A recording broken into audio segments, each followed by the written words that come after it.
गुरु प्यारी साध संगत जी, यह साखी उस इंसान की है जिसने कभी नाम छोड़ने का नहीं सोचा, पर एक दिन उसे लगा कि शायद नाम उसे छोड़ रहा है।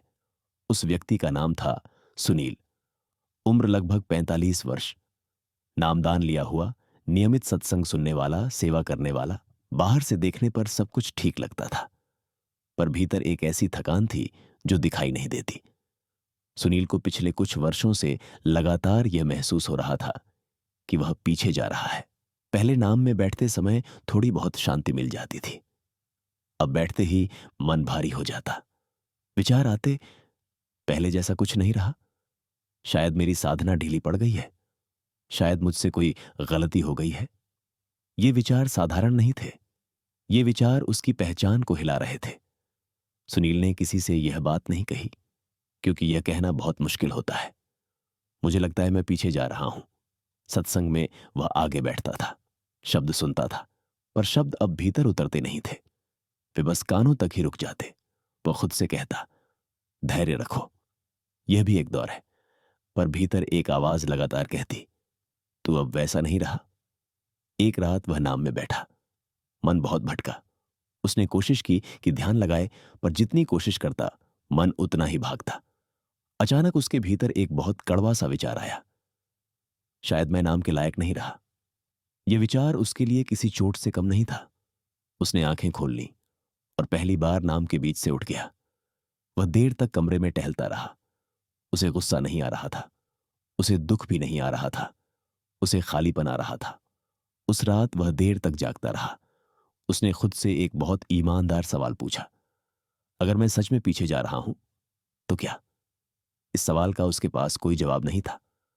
अगले दिन ऑफिस में वह सामान्य दिखा, काम किया, लोगों से बात की, पर भीतर वह खुद से बात नहीं कर पा रहा था। शाम को वह यूं ही पार्क में बैठ गया। आसपास लोग टहल रहे थे, बच्चे खेल रहे थे, पर उसे लग रहा था कि वह इन सब से अलग बैठा है।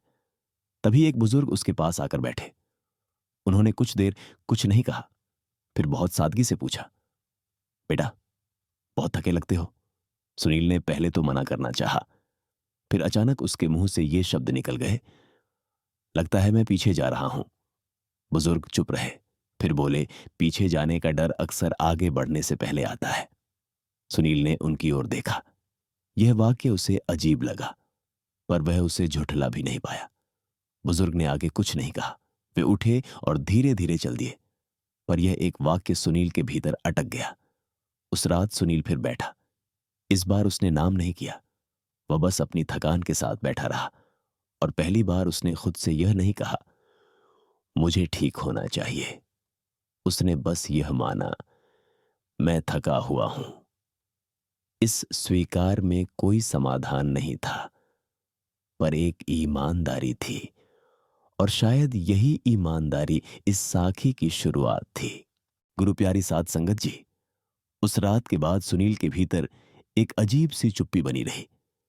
यह चुप्पी शांति की नहीं थी, यह चुप्पी हार की भी नहीं थी। यह उस थकान की चुप्पी थी जो बहुत देर तक कोशिश करने के बाद अपने आप बैठ जाती है। सुनील अगले कई दिनों तक नाम में बैठा ही नहीं। यह कोई विद्रोह नहीं था, कोई नाराजगी नहीं थी, बस भीतर बैठने की ताकत नहीं बची थी। पहले वह नाम न कर पाने पर खुद को दोष देता था, अब वह खुद को दोष भी नहीं दे रहा था। उसे लग रहा था कि जैसे भीतर कुछ सूख गया हो।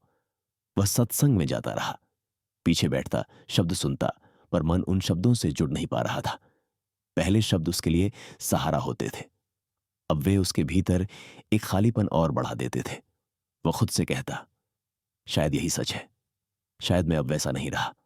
और यही विचार उसे सबसे ज्यादा तोड़ रहा था। एक दिन ऑफिस से लौटते समय वह बहुत थका हुआ था। काम का बोझ नहीं, जीवन का बोझ।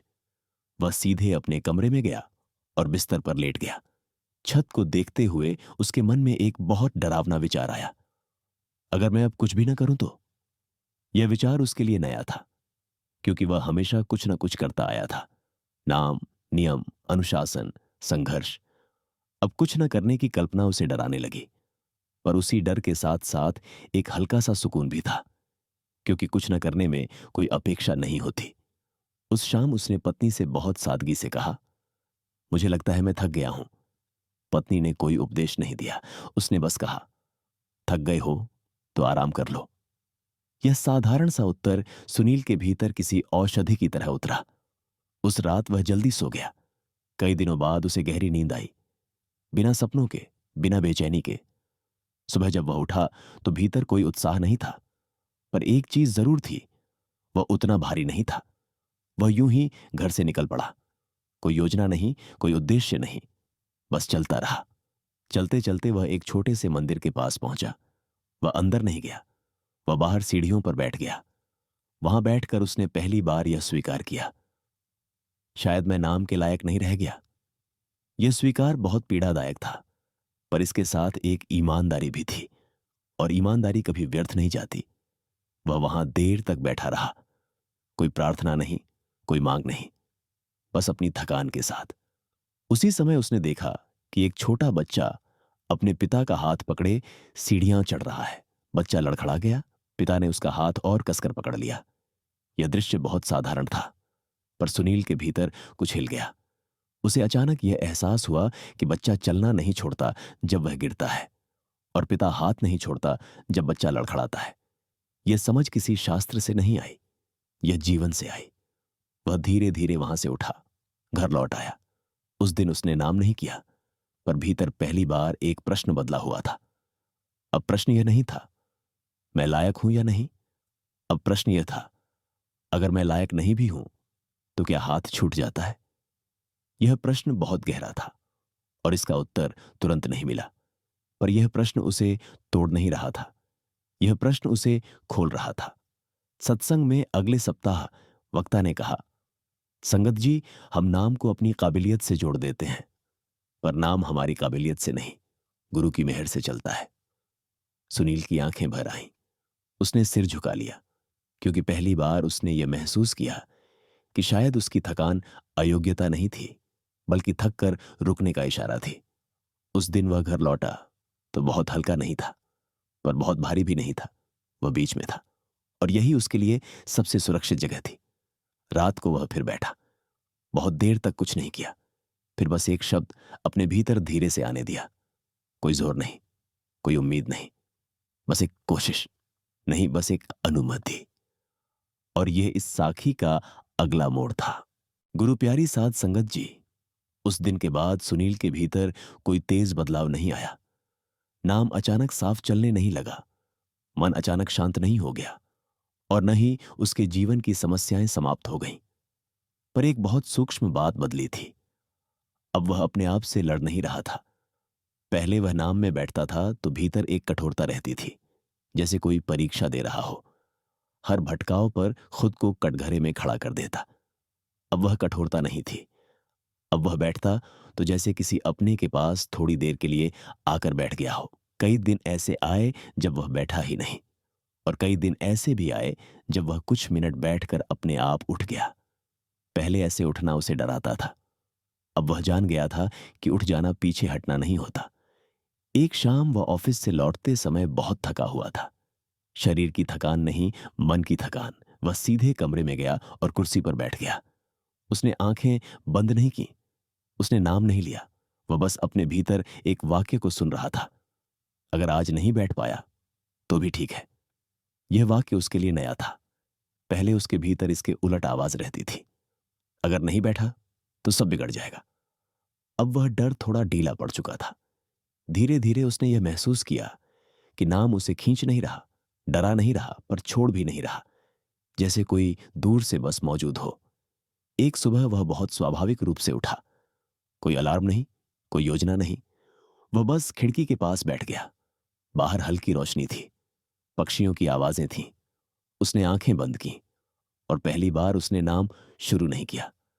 नाम अपने आप भीतर धीरे धीरे उभरने लगा, बिना बुलाए, बिना जोर के। मन फिर भी भटका, पर इस बार भटकाव उसके अनुभव का दुश्मन नहीं था, वह बस एक हिस्सा था। कुछ मिनट बाद वह उठा। कोई निष्कर्ष नहीं, कोई संतोष नहीं, पर एक बात साफ थी, यह बैठना उसे थका नहीं गया। दिन भर वह इस अनुभव के बारे में सोचता नहीं रहा। पहले वह हर छोटी बात का विश्लेषण करता था, अब उसने उसे जैसा है वैसा ही रहने दिया। ऑफिस में किसी बात पर उससे गलती हो गई, पहले वह ऐसी गलती को अपने मूल्य से जोड़ लेता। आज उसने बस माफी मांगी और आगे बढ़ गया। यह आगे बढ़ना बेवजह नहीं था, यह अंदर से हाथ छूट जाने का परिणाम था। शाम को वह पत्नी के साथ चाय पी रहा था। पत्नी ने यूं ही कहा, आजकल तुम खुद पर ज्यादा सख्त नहीं होते। सुनील मुस्कुराया। उसने कहा, अब लगता है कि सख्ती से कुछ नहीं मिलता। यह वाक्य उसके लिए कोई सिद्धांत नहीं था, यह उसकी जी हुई समझ थी। उस रात वह फिर बैठा। इस बार उसने समय देखा नहीं। नाम चला, रुका, फिर चला, और जब लगा कि अब उठना है तो वह उठ गया। पहले उठते समय एक डर रहता था, क्या यह ठीक है? अब यह डर नहीं था, क्योंकि भीतर यह भरोसा था कि अगर आज नाम कम भी चला तो संबंध कम नहीं हुआ। यह समझ बहुत गहरी थी, क्योंकि यह समझ अनुभव से नहीं, थक कर रुकने से आई थी। एक दिन वह सत्संग में बैठा था। वक्ता ने कहा, संगत जी, नाम तब दूर लगता है जब हम उसे पकड़ना चाहते हैं, और नाम तब सबसे पास होता है जब हम खुद को छोड़ देते हैं। सुनील ने सिर झुका लिया। उसकी आंखों से आंसू नहीं गिरे, पर भीतर कुछ बहुत गहराई से छू गया।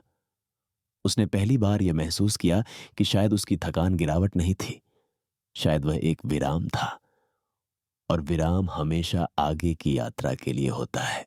गुरु प्यारी साध संगत जी, अब सुनील के भीतर कोई बेचैनी नहीं थी कि उसे कुछ पाना है, और यह कहना भी ठीक नहीं होगा कि उसे कुछ मिल गया था। असल में अब भीतर यह देखने वाला ही डीला पड़ गया था, जो हर बात को नापता था, जो हर बैठने को परखता था, जो हर दिन को अच्छा या बुरा घोषित करता था।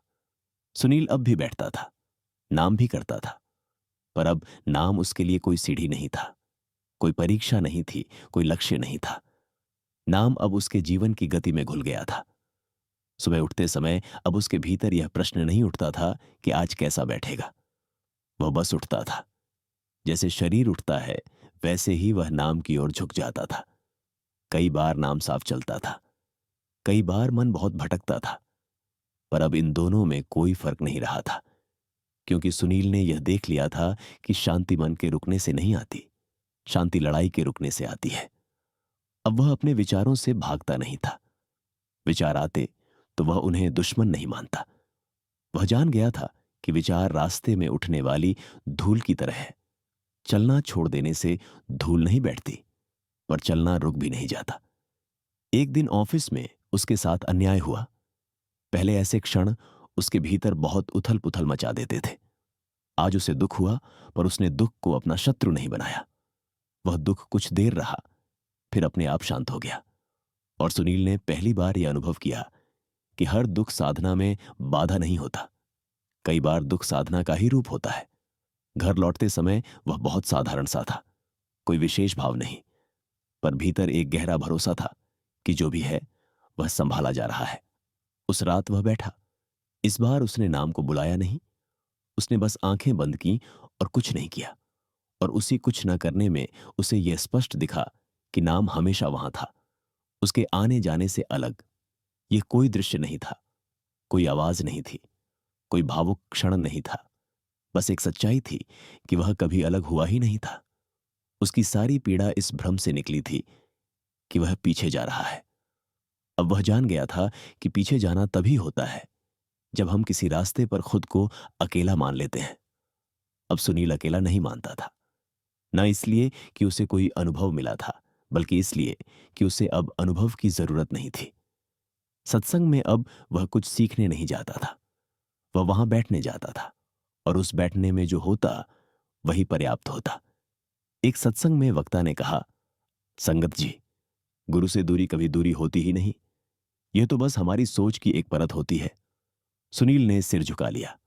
उसके भीतर कोई भावुकता नहीं उठी, पर एक अडिग शांति थी। अब वह नाम को अपने जीवन से अलग नहीं करता था। नाम उसके धैर्य में था, उसके रुकने में था, उसके सुनने में था, और उसके छोड़ देने में था। जब कोई बात उसे चुभती तो वह तुरंत प्रतिक्रिया नहीं देता, वह पहले उस चुभन को महसूस करता, और यही महसूस करना उसकी साधना बन गया था। सुनील ने कोई नई ऊंचाई नहीं पाई, उसने सिर्फ यह मान लिया कि वह जहां है वहीं से साथ है, और यही इस साखी का सबसे गहरा सत्य है। गुरु प्यारी साध संगत जी, जब हम नाम के लायक होने की चिंता छोड़ देते हैं तो नाम हमें जैसा है वैसा ही अपना लेता है। सुनील कभी दूर नहीं गया था, वह सिर्फ थक गया था। और जब वह थक कर रुका तो उसने देखा कि हाथ अब भी थामा हुआ है। यही सतगुरु की मेहर है, यही नाम का सच है। राधा स्वामी जी।